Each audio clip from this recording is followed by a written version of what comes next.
पिता वो है जो आपको गिरने से पहले थाम लेता है, लेकिन आपको ऊपर उठाने की बजाय आपके कपड़ों से मिट्टी हटाता है और आपको फिर से कोशिश करने के लिए कहता है। आज की कहानी एक पिता और उसके बेटे की है। एक बाप अपने बेटे के लिए क्या क्या कर सकता है वह इस कहानी से स्पष्ट हो जाएगा। एक बार एक बेटा अपने पिता से लड़ाई करके गुस्से में घर से बंगबंगाता हुआ निकला और बस स्टैंड की तरफ जाने लगा। वे मन ही मन में बोल रहा था कि पता नहीं कितने पैसे छुपा के रखे हैं, लेकिन मेरे लिए बाइक नहीं ले सकते। मैं यहाँ से चला जाऊंगा और तब तक नहीं आऊंगा जब तक अपने पैसों से बाइक नहीं खरीद लेता। उसे पैरों में कुछ चुभने का एहसास हुआ। नीचे देखा तो उसने पाया कि जल्दीबाजी में उसने अपने पापा के जूते पहने हुए हैं। उस जूते में कील उभरी हुई थी जो बार बार उसके पैरों में घाव किए जा रही थी, लेकिन उस समय गुस्सा ज्यादा था, इसलिए वह आगे बढ़ता चला गया। फिर उसे याद आया कि वो पापा का पर्स भी साथ लेकर आ गया है, तो उसके दिमाग में आया कि क्यों ना आज अपने पापा का पर्स चेक किया जाए, जिसे आज तक उसके पिता ने किसी को हाथ तक लगाने नहीं दिया। जब उसने अपने पापा के पुराने पर्स को खोला तो उसमें पैसे तो नहीं निकले, लेकिन पैसों की जगह एक डायरी रखी हुई थी। उसने सोचा कि यहाँ पर खजाना छुपा रखा है, जरूर इस डायरी में लिखा होगा कि किससे कितने पैसे लेने हैं या फिर किसको कितने पैसे पिताजी ने दिए हैं।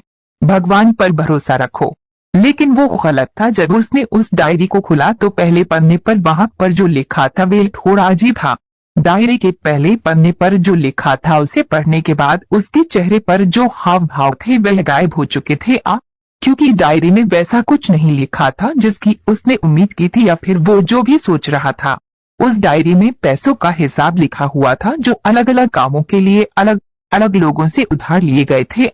उस सूची में कंप्यूटर के लिए पैसे लिए हुए थे, जो कि इस प्रकार लिखा हुआ था -50,000 बेटे के कंप्यूटर के लिए। वो वही कंप्यूटर था जिसे वह आज तक इस्तेमाल करता आ रहा है, लेकिन उस बेटे को ये नहीं पता था कि उस कंप्यूटर को खरीदने के लिए पैसे कहाँ से आए थे। एक अपाहिज लड़की की दर्द भरी कहानियां। उस डायरी में कैमरे का भी हिसाब था। उस बेटे को याद था जब उसने पहली बार कैमरे के लिए जिद की थी, तब उसके पिता ने ठीक 2 हफ्ते बाद उसके जन्मदिन पर दिया था, जिससे देखकर वह बहुत खुश हुआ और उसे खुश देखकर उससे ज्यादा खुश कोई था तो वे थे उसके पापा। अब उसके बेटे से गुस्सा एकदम गायब हो गया था। जब उसके बेटे ने दूसरा पन्ना पलटा तो उसमें कुछ इच्छा लिखी हुई थी।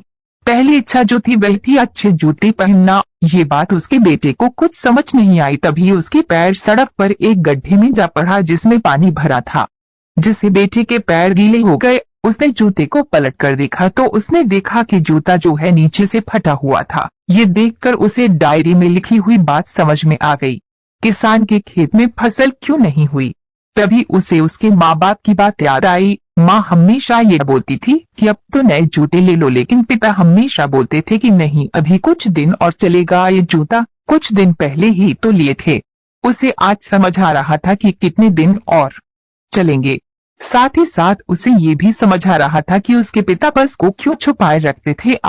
तभी उस डायरी को पढ़ते पढ़ते वह बस स्टैंड पहुंचा और एक बेंच पर आकर बैठ गया। और अब उस डायरी का आखिरी पन्ना उसने पलटा तो वहां कल की तारीख लिखी हुई थी और नीचे लिखा था 50,000 रुपए बाइक के लिए। उस बेटे बस इतना पढ़ा और उसका दिमाग एकदम सुन्न सा हो गया। अब उसके मन में कोई गिला शिकवा नहीं बचा था। आंखों से आंसू आ गए। उसे कुछ समझ नहीं आ रहा था कि वह रो क्यों रहा है। अब वह जल्दी से घर जा रहा था। जूते में लगी कील अब तक उसके पैरों में घाव कर चुकी थी। आपको सफलता क्यों नहीं मिलती। उसने तुरंत उस जूते को खोला और फेंक दिया। अब वह नंगे पैर ही दौड़े जा रहा था और घर पहुंचा, लेकिन उसके पिता उसे घर पर नहीं मिले। उसे समझ आ गया था कि उसके पिता कहाँ गए होंगे। वह सीधा बाजार की ओर भागा और पता नहीं उसमें इतनी ताकत कहाँ से आ गई थी कि वह भागते हुए थक नहीं रहा था। वो उस बाइक वाले की दुकान पर पहुंचा। उसके पिता वहीं थे। उसने अपने पिता को दौड़कर गले लगा लिया। उसकी आंखों से आंसू रुकने का नाम नहीं ले रहे थे। उसके पिता समझ नहीं पा रहे थे कि हो क्या है। उसने पिता से कहा कि पापा मुझे मोटर बाइक नहीं चाहिए, आप अपने लिए जूते ले लीजिए। अब आज से मैं जो कुछ भी करूंगा वो अपने दम पर करूंगा, अपनी मेहनत से करूंगा। क्या आप सफलता पाना चाहते हैं? इस hot touching stories in Hindi से सीख। दोस्तों, हमेशा अपने माता पिता का आदर करें और वो भी यदि किसी चीज के लिए मना करे तो आप उनकी मजबूरी को समझिए। फूल कभी 2 बार नहीं खिलते, जन्म कभी दो बार नहीं मिलते। मिलने को तो 1000 लोग मिलते हैं, लेकिन हजारों गलती माफ करने वाले माँ बाप नहीं मिलते। यदि आपको ये hot touching stories in Hindi कहानी आपको अच्छी लगी हो तो हमें कमेंट करके बताएं और इस कहानी को शेयर